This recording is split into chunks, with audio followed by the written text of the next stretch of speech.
asked to talk about autism identification intervention for us as Africans, and really can one shoe fit all? So this is my outline, so I'll just go through a brief introduction, looking at the dual views. Dr. Ashley had touched on the neurodiversity view, and also look at the medical view when we are looking at autism, and then talk about the WHO and the ICF model, and talking about building capacity for healthcare workers, because that's what we are really passionate about as members of our academy and the Kenya Pediatric Association. And what does the WHO say about interventions for autism? And then we end. And so it's really important for us to remember that autism is not a Western context or something that's happening elsewhere. It's within us here in the African continent. And so it's a global neurodevelopmental difference that exists in our communities, that exists in our cultures. And we are gathered today in the Parker Conference to really shift the foundation of how autism is understood, how we're supporting our families, how we're supporting caregivers, and really empowering our families across the African continent. And so it's our collective responsibility, and it's grounded on the principle of the UN Convention of the Rights of Persons with Disabilities, where we're ensuring that the families, the individuals with autism, are treated with dignity and respecting their individual autonomy in making decisions, their full participation and inclusion in society. And so we're ensuring that children and adults with autism are really are protected by the rights. And how do we think about our healthcare system and our governing systems in ensuring that we protect that right? And so we've had other presenters talk about the global prevalence of autism.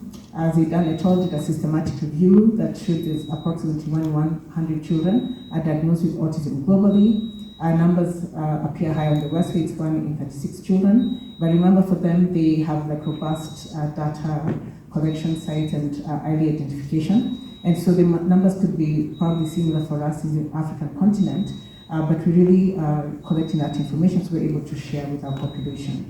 And there's that male to female ratio, that's 3:1. Some studies are showing that's 4:1. So most neurodevelopmental disorders tend to be in males. And so what's the etiology of autism spectrum disorder? And so when we look at genetic studies that have done on autism, we know that there are those that are within the families that are genetic studies, and we had the genetics panel yesterday where the researchers shared their work. And then there are those rare de novo mutations. But with everything, because you find in families that one child may have autism and the other does not. So there's some environmental factor that we're still trying to figure out. We're doing air pollution studies, at least for us in Aga Khan, trying to see whether there is any contribution there. There are people who are doing studies on lead, there are people doing studies on pesticides, heat. And so all of this is that we're trying to figure out how is that environmental interaction helping or rather getting in the way of how a child is developing. And so it's been implicated for abnormal synapse transmission. There are things in the brain that are called chromatin and the way proteins interact with each other.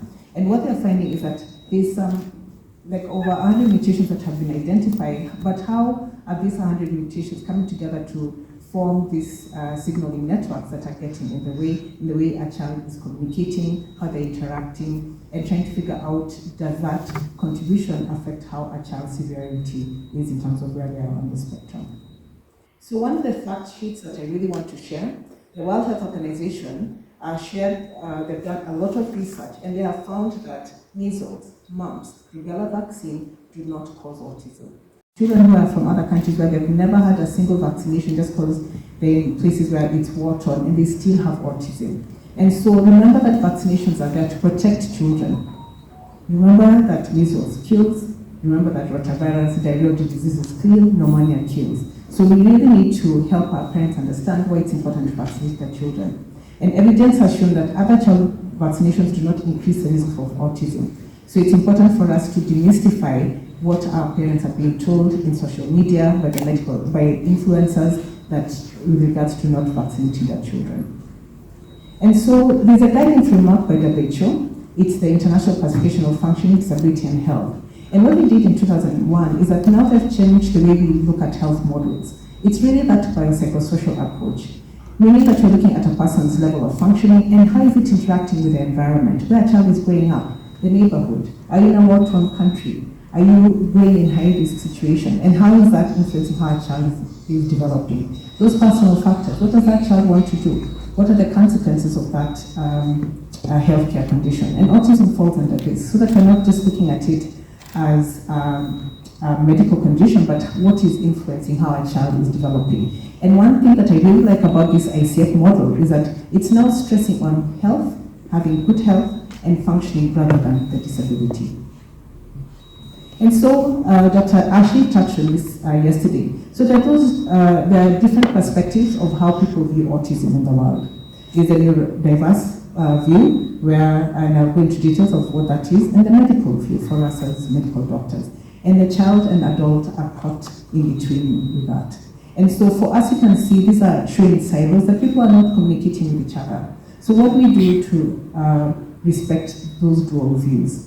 And so just a little bit of a background of what a medical view is. So autism spectrum disorder for us as developmental pediatricians is that it alters how a child is developing and how they're adapting to the environment across their lifespan. Every child is different, so it's whatever is impairing their functioning at that time. And there's a wide heterogeneity between individuals, and even when we have children with autism in one family, you'll find that one child is not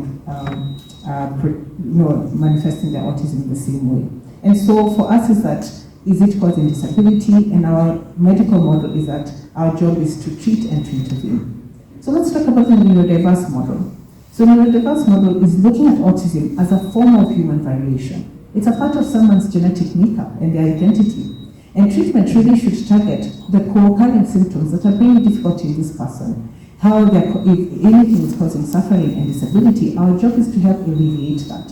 And so the neurodiversity model is about understanding, accommodation, and support.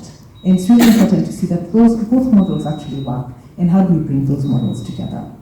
And so I'll just go on to the medical view. So it's essential, because we of course are talking about diagnosis, because we want to educate families. Who are the children who need to come in for early intervention? So this is the DSM-5 definition, so that's the diagnostic statistical manual for mental disorders that we use for our diagnostic criteria, and it's the same as the ICD-10 and 11. It's those persistent challenges in reciprocal social communication and social interaction, and children having any restrictive, repetitive behaviors or patterns of interest in activities. And these symptoms may appear in early childhood, it may limit, and for some children it doesn't affect them, but for those who it's affecting their everyday functioning, how do we help these children? And it can persist from childhood to adolescence and adulthood. And really, whenever we're talking about the severity classification, it's for us as medical doctors to figure out what is the intensity of treatment. Does somebody need medication? It's really about the functioning and support that is required for this child. And that's where you find the level of classifications at level 1, level 2, and level 3, based on what are the challenges in social communication and what are the challenges in restrictive repetitive behaviors, and still supporting these children. So this is just a bit of what are the definitions for social communication and social interaction. So for parents, we want to help the parent understand if you're finding challenges with communicating, having back and forth conversations, and for those who are fluent in speech, or a child is having difficulty sharing their interests, they're like, they have a painting, they don't really talk about it, or they're unable to describe what happens in school, that's a child who needs to be referred. If a child is having challenges in their nonverbal communication, we had caregivers yesterday share about the bit of the mirroring when they're waving, unable to, for example, point to show interest, like, oh mom, look at that bird, what is that called? And understanding relationships. Ours is just to teach you the red flags so that you can come in for early diagnosis and intervention. And then what are those restrictive and repetitive behaviors? So this is currently or by history. Remember, the beauty about a child's brain is that children adapt and learn from the environment. And so some of the things that we talk about is some of those what are called stereotyped or repetitive motor movements. Some children may learn out toys, they may clap, they may jump, and as we learned yesterday that some children are doing that because there's some anxiety relieving thing that comes from that. If they want to walk, if they want to tiptoe, and sometimes we have the OT look at the sensory profile, the cortical driving factor, and sometimes children will insist on sameness, so you'll find that any changes is distressing for them if you change the routine. So how do we help parents prepare the child for the change in the routine? The good thing about children with autism is that they're really good with visual supports. If you show, today we're going to grandma's house, this is what grandma's house looks like. Or today we're going to a new school, this is what the new school looks like. so that we prepare them, so that that change in their routine does not cause them distress. And sometimes we have preoccupation with unusual objects or interests. Remember that if a child is preoccupied, for example, with math and coding, we don't try and do away with that. How do we help that become an occupational goal? Maybe this is a future engineer, maybe this is a future mathematician. And so those are just some of the red flags that we see. And then the things that cause a lot of distress sometimes are the sensory things.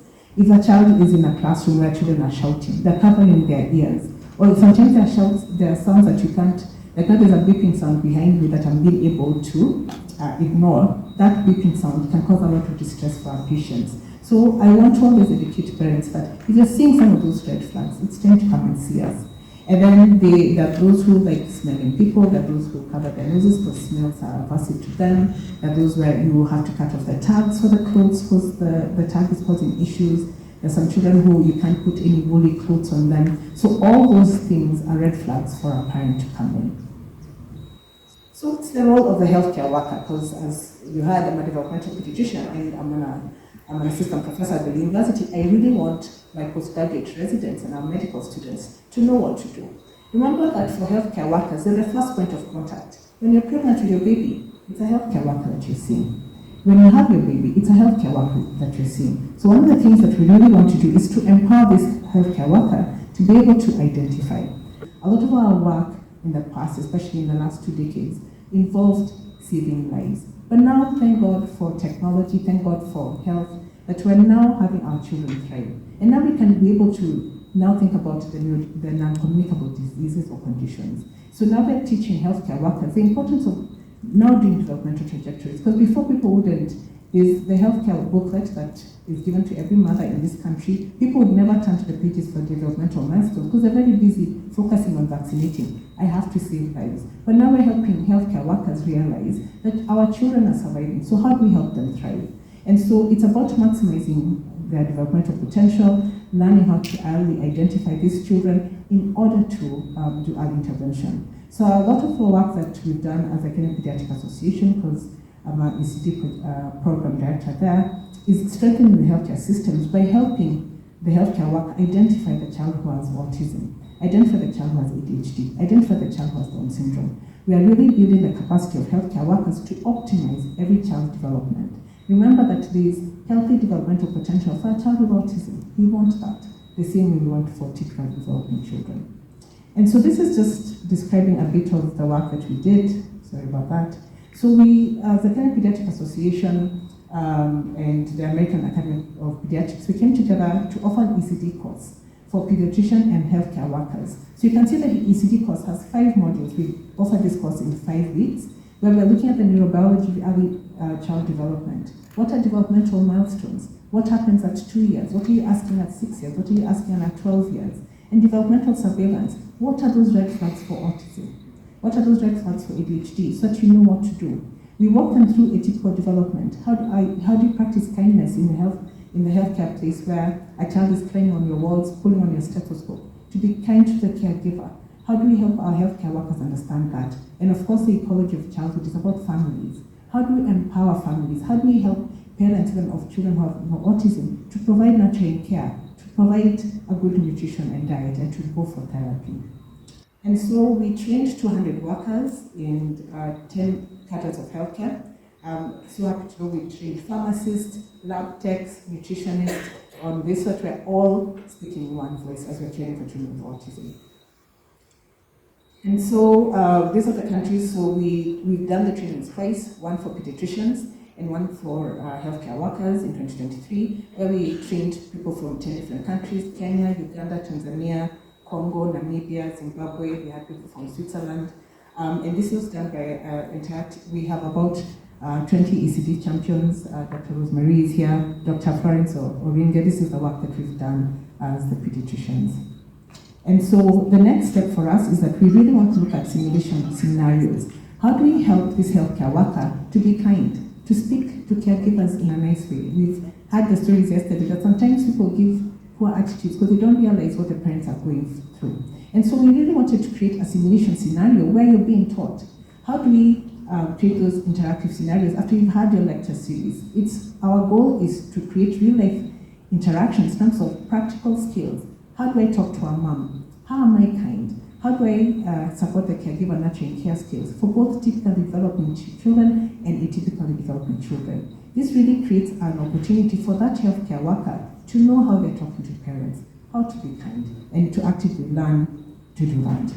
So one of the things that we did is that we leveraged AI, and I know there are people who are working with AI here. So the lady that you're seeing here as a healthcare worker is an AI-generated image. So what we did is that we wrote clinical scenarios on different aspects of the entry points of healthcare, where we come in, whether you're in the wards, whether you're in the ICU, whether you're in the baby clinic giving vaccines. How do we have these simulation scenarios where we have been able to train healthcare workers? And so we're able to turn text into videos, and we made it culturally relevant. You can see this is a lady who looks like a majority of the Africans. We have those who then that are based on religion and have hijabs to make sure that the healthcare worker who's using our materials is able to relate to the work that we're doing. And so we're going to be having a fundamental ACD. This is open access. It's a free course for any healthcare worker. You can scan the QR code if you're interested in taking the course, so that you can figure out how do we support families and how do we support caregivers on early childhood development and those who are atypically developing. So what are the interventions for autism spectrum disorder? So I was privileged to be part of the peer review group for the WHO package of interventions for rehabilitation. So WHO launched this package of interventions for rehab in 2023 for autism spectrum disorder. And one of the things that they're doing is about interventions to support children, to support adolescents and adults, because there's a caregiver yesterday who shared, what happens to my child when they grow up? How do we support these children in our communities? And ours always is how to achieve and maintain optimal levels of functioning in everyday life. And so you can find it's an open resource by WHO, you can find it online. And really, the goal is to guide countries in delivering something that is evidence-based and culturally adaptable in your own countries. And so the WHO interventions, there are many. And it's about how to support cognitive function, how do we deal with behavior challenges, how do we help children in terms of their speech and their language and their communication, and how do we deal with nutrition, and we'll go into that, sexual function and intimate relationships. I know Africans don't like to hear about their adolescents having sex, but it's happening, and how do we protect them? And I think someone said, when my child wants to get married, how do we support that? Their motor functions. Some of our patients have issues with their fine motor skills. Exercise and fitness. Someone had mentioned yesterday that child doesn't like to exercise. How do we help that? Because that's important for their cardiovascular health. How do we help their activities of daily living? Toileting is a very big thing for our patients. Diapers are expensive. How do we help these families? How do we help the caregiver and family support? And we had presenters yesterday talk about caregiver well-being, which is very important, and mental health. So here's a workforce. We are many. We're all working together. Everyone has their roles. That's important to remember. Some of the patients tell me, someone told me they can do everything. We're healthcare workers, we're not educators. I don't write learning curriculums for ECD. And we're supposed to respect each other and work together as educators, as nutritionists, as physiotherapists, as psychologists. We're all working for these patients. And now the neurodiversity view, and thanks to Dr. Notel, she already mentioned this yesterday. So autism is a form of human variation. There are profiles, there are strengths. How do we encourage those strengths? How do we support the areas that are causing disability? And remember, they are wired differently for their own purpose. Ours is not to change the individual, but to find out from the family what is that target, or from the individual themselves that need to be treated, for example. So we have to respect that individual's genetic makeup and their identity. Ours is to find out what is causing any suffering, what is causing any disability, and to support that. And I really love this model. It's about understanding, accommodation, and support. And so the duality view of ASD, we respect both models.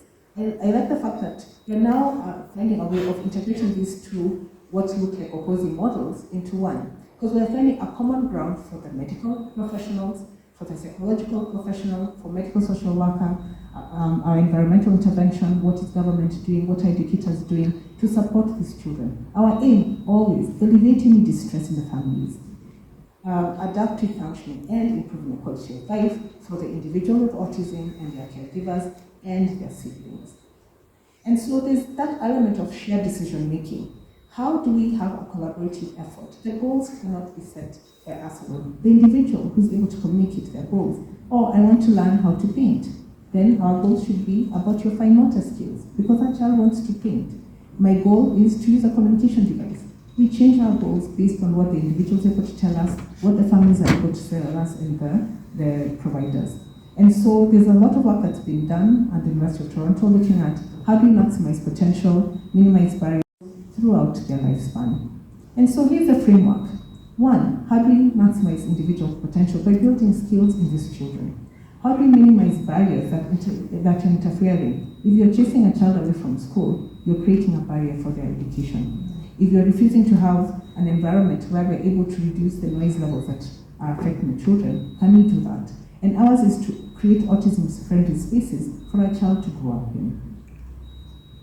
And so we really want that shared decision-making. What does that look like? When a parent comes into your clinic, this is speaking for us as doctors, are we able to say, for me, if a child is flapping and rocking, I'm like, Mom, there's something that's making a child nervous. We don't need to change that. Because in the African context, you're worried, oh, my mother-in-law said this jumping has to stop. Oh, my cousin told me this rocking has to stop. But for us, is that, does it need intervention? Is it bothering your eyes or is it bothering your child?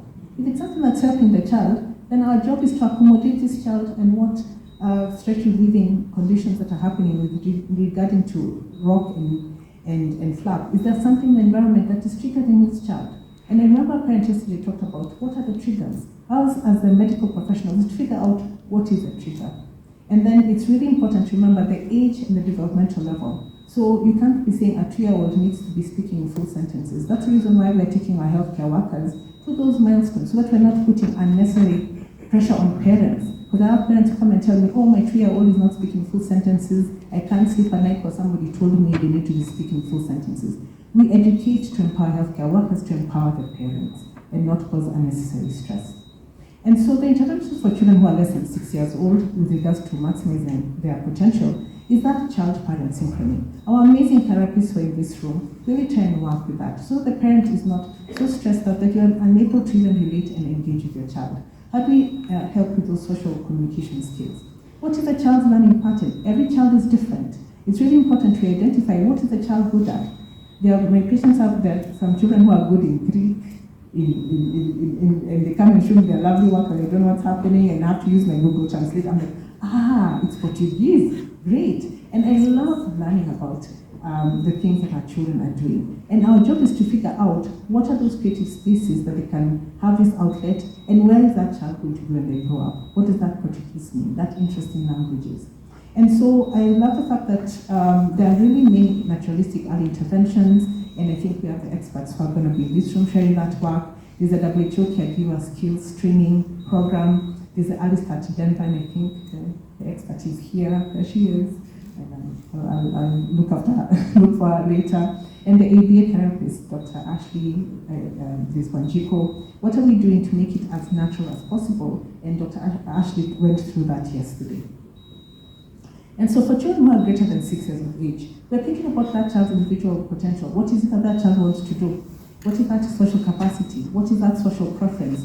We're not going to force children to make eye contact if they don't want to. We're not going to force children to do things that they don't want to. So ours is to figure out what is a preference for the individual who can communicate that to us, and what is a preference for the families. And really, whenever we talk about those group-based social skills training, we're looking at joint attention. For example, a parent wants to share an activity, we want to play hide and seek, or we want to show something that is in the toy, something that the child has drawn, and they want that. We're able to do that. That emotional recognition. When I frown my face, what does that mean? When I smile, what does that mean? And imitation, because of course we learn language through imitation, and it's really supported by therapists. And so this is from WHO, so that we are making sure that we are doing evidence-based things. It's important for those social skills training, for children to be able to engage with each other. There's that whole myth that children with autism have no interest in other children. That is not true. They want to play with other children. Sometimes it's just how they approach other children. They don't know how to do that approach. That's why we have our ABA people, our Early Start to Denver. How do we help children with those social skills? Because they want to, they just don't know how to. And that's our role as healthcare workers and, of course, caregivers. The co-occurring conditions. I know some of our parents say, oh, I don't like the word comorbidity. Can we change the term? And so that's why I found as friendly as a term that I could find is looking at co-occurring conditions. So a lot of our patients, as was shared by caregivers yesterday, we have intellectual disability, they have learning disorders, that's where our educators are here to support. They have a lot of gut issues, nutritional deficiency, epilepsy, ADHD, and it's really that multidisciplinary support. We really need to figure out, is that challenging behavior? Because the child who doesn't have the words, doesn't have a communication device, is unable to say, the constipation is hurting me, mommy. I'm feeling pain, I have a headache, I have a toothache. And so how do we treat those co-occurring conditions? And there's a lot of work looking at how do we improve that access to healthcare and making sure that parents know that the health of a child who has autism is important. And so we have treatments for this, and I really want to emphasize this is by trained medical specialists. Please do not get these drugs over the counter because they have a lot of side effects. If a child has aggressive behavior where they are beating everyone, like now we've had children who are attacking the infant, the 3-month-old who's been born, or they are having self-injurious behavior, hitting their heads against the wall, scratching themselves, hurting themselves, they are medication. And I tell parents, please don't feel ashamed about medications. They just have terminologies that are like antipsychotics, but it is just medication to help with regards to any irritability and aggressive behavior, like risperidone. And there are different side effects that we monitor if the child is on that. For those who are on ADHD, studies have shown that for children who are above 6 years of age, having both the meds and the behavior support is important. I've listed them there: stimulants, atomoxetine, and alpha-2 adrenergic agonist. Children who have seizures have to be treated. Seizures are life-threatening. Seizures can cause you to be in ICU. Seizures can kill.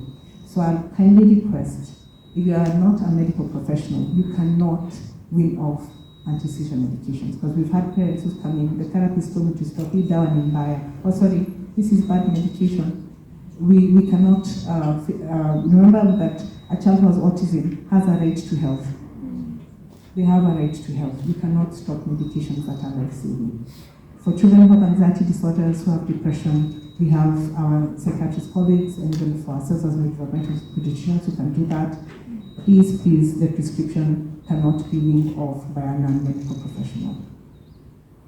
So there's a lot of work being done. So there's no medication to change the core features of ASD, and we're not even trying to do that.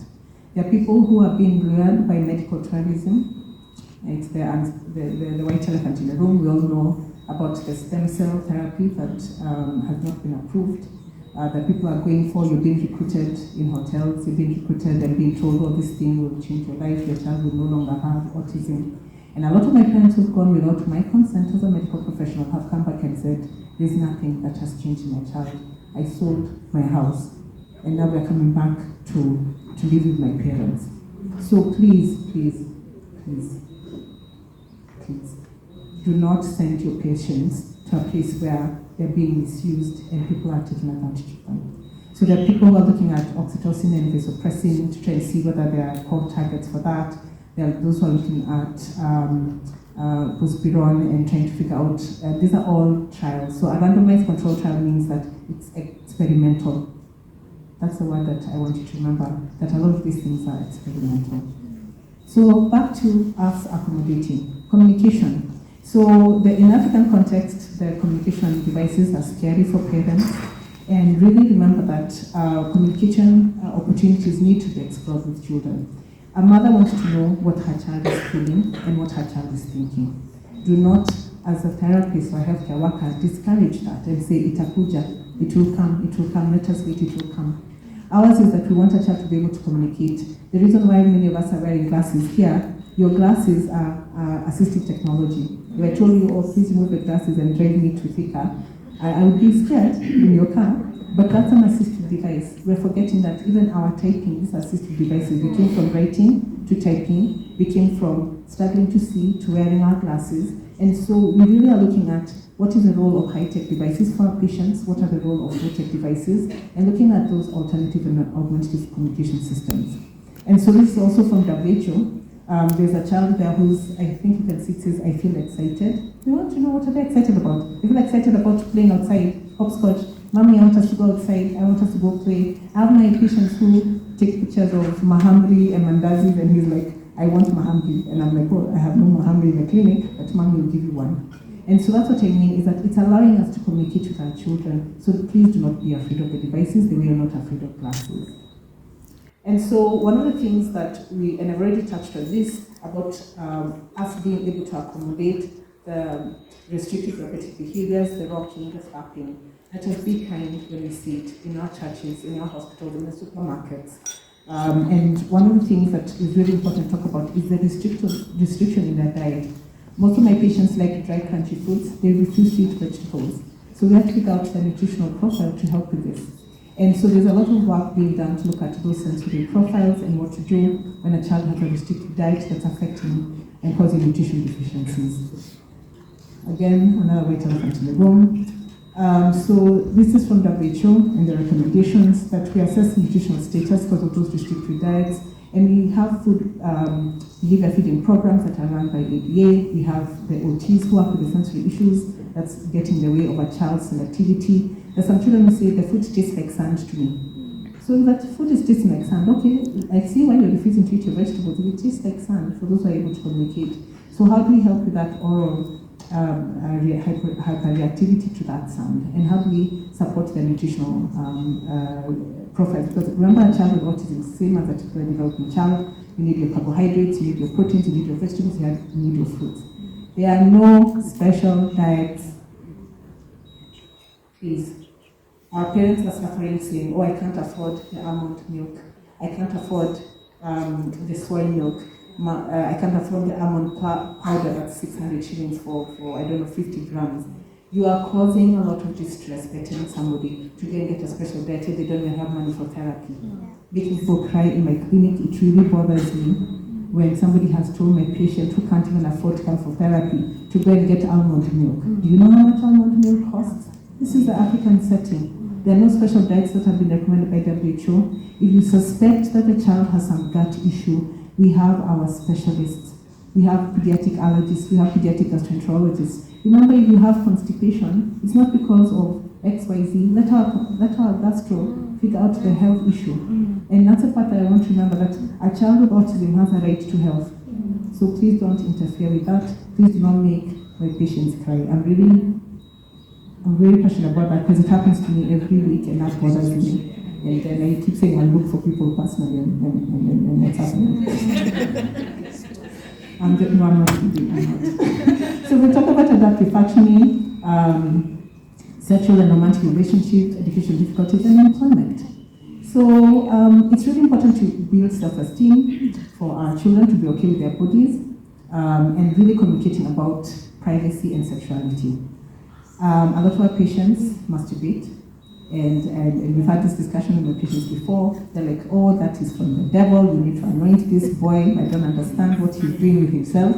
And so how do we, it's part of adolescence, and we start having those conversations when the child is 8. I'm trying to prepare the parent that this is going to happen. I have parents who say, oh, I've sewed a special dangari so he can't cheat. It's locked. The zipper is at the back, he can't cheat it. And so, which of course I understand where mother is coming from, because in the African setting, sexuality and masturbation is frowned upon. And so for us, it's about how do we safeguard these children from, of course, exposing themselves because of predators, sexual violence and assault. And I've shown this diagram to parents before. What is a public and a private space to masturbate? What is under your underwear should not be touched by anybody. And I've had a parent who told me about how and I don't share the name, but they know themselves, this is the bedroom door, underwear only. Outside the house, you're fully clothed. And they have that agreement with their children. You can undress in your room, doesn't matter. How do you keep your arms to your side?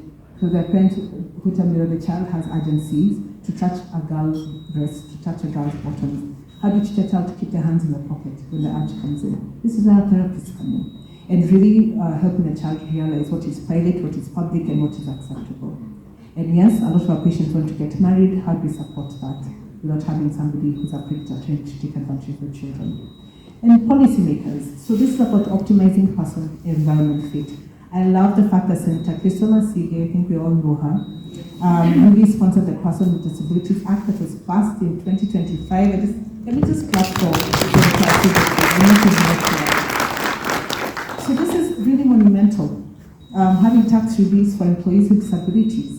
tax exemption for things that are imported. A lot of parents used to import assistive technology and have to pay taxes for that assistive technology. That is the work that she's done. Donations that were coming from abroad used to be taxed, and so people didn't even send it because you can't even afford to get it out of the port. And really expenses incurred by employers who make reasonable accommodation. So we're creating people to want to hire someone with autism, hire someone with ADHD, hire somebody who has Down syndrome. And the cash transfer programs, we're National Council for Persons with Disabilities, and we really want to lobby, and usually my lobbies are seated on that both they know themselves. And I love them, they're my very good friends, both Dr. James and Jackie, lobbying for caregivers to get tax relief. Those tax exemptions are in other countries. We need to do that for African children. Education. We have teacher Eva here was mentioned yesterday, and other teachers who are in the room. How do we facilitate that learning and independence? How do we help their daily living skills? How do we help their academics?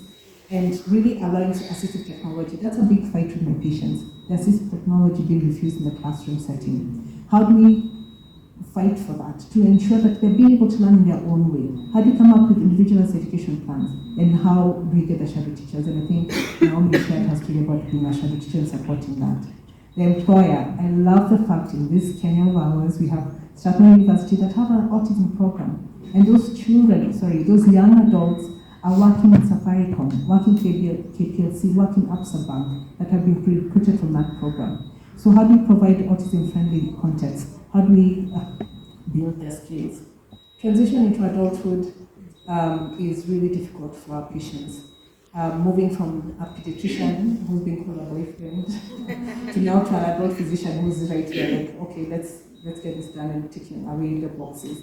And so we try and have the family medicine specialists start seeing these children from the age of 12. That 1 year visit, so that your child is familiar with this person who's going to be with them for the rest of their care. Really a holistic strengths approach. And financial planning. Africans don't like to talk about them dying in trusts because you're bringing death to you. So some of those cultural things that get in the way of financial planning for your child, for the future, your lawyers, the trusts, we really have to have those conversations, because that purposeful, planned thing will help prepare your child for the future. I've had parents tell me, I have a nice girl who's going to marry him. No, not really. We want to empower the child to be able to support that. And so advocacy action really voices from our continent. What are we doing as advocates, as stakeholder groups? What are advocacy campaigns? We're really big about education days at the East African Academy of Child with Disabilities. Building family support groups. I always tell Jackie, I'm thankful that each time I make a diagnosis for autism, everyone gets Jackie's number, and Jackie has been gracious enough for that family support. And how do we reduce stigma? So I want to share some of the work that we've done. So at the East African Academy of Child with Disability, we were approached by a grandmother who has a son with autism. And she's like, I want to climb Mount Kenya to raise awareness. And she started this last year, lovely grandmother. And this is, so of course we have it there are different levels for fitness levels. And so this was last year where we were able to reach the peak. I think it's Nana, if I'm not wrong. And then we did the same this year, where now we could allow people to drive, to hike, or to climb Mount Kenya as a way of raising an awareness. And as a way of just, people having conversations. And I love how Dr. Bokusi is a grandmother who's like, for me, every time I climb the mountain, I think about how far we've come. Every time she looks back, she's like, look at how far we've come. And that's the peak, and I'm gonna get there. And I'm gonna push my grandson and my son to get there. And so this is Dr. Bokusi. She's the one in the red backpack. She's there with her family. You can see our young people who are excited to climb the mountain. And these are siblings, these are uncles, these are cousins, all climbing. The picture on the left side is from last year. And this is us, the farthest we know our limitations. So for us, we were able to do 10 kilometers up, as others went further up, to a way of raising awareness, and we're able to go into radio stations to talk about autism and scaling peaks. And the next thing that we did for us as a Kenya Pediatric Association in the East African Academy of Child with Disability, we did a nail art challenge. So I'm rocking my nail art right here, and I know there are many who are rocking in the room. And so why we do that is that it raises awareness. People are like, oh, what are those colors? I'm like, this is about autism. What is autism? So my nail tech person even has now an Instagram page showing my nails as a way of raising awareness, because it's about the conversation. Remember, everybody in this room is a stakeholder. You already know about autism, but what are people outside? So it's just a fun way of creating conversations with people who you meet, and that is important. And so the image you're seeing on the right side, that's us in Mount Kenya taking pictures, because we climbed and we did our little art challenge. And then I want to talk about churches. And there are many, so I'm just talking about Nairobi Chapel. So Nairobi Chapel have a sensory room for children with autism. It's really amazing. And they invited me to speak a few weeks ago, and they have a whole month for, and this is their theme for the year, from barriers to belonging, breaking stigma, building communities. They have an entire children's ministry for children of all special needs, autism, Down syndrome, ADHD, whatever it is, they look at it as respite. Let the child remain with us as we teach them in our own way, and as the parents go and worship. So I really want to applaud the work that they're doing. And so we're having a talk about family-centered care for autism spectrum disorder, but I really want to highlight Dr. Baraza. She's the lady on the right side. Dr. Reverend Baraza is a mother with a child with autism, but she's also a reverend. And what she's been doing is she got a PhD in early childhood development, so she can teach churches how to be accommodating, how to teach children with autism about God, to teach about Jesus. What does it mean in their own way? So she's gone out of her way to get this PhD as she's taking care of her children, to make children, because churches, temples, mosques are very important. It's part of us as Africans. And so she's going around teaching these religious communities how to make those religious dwellings accommodating for children with autism. So in summary, early diagnosis and intervention is important.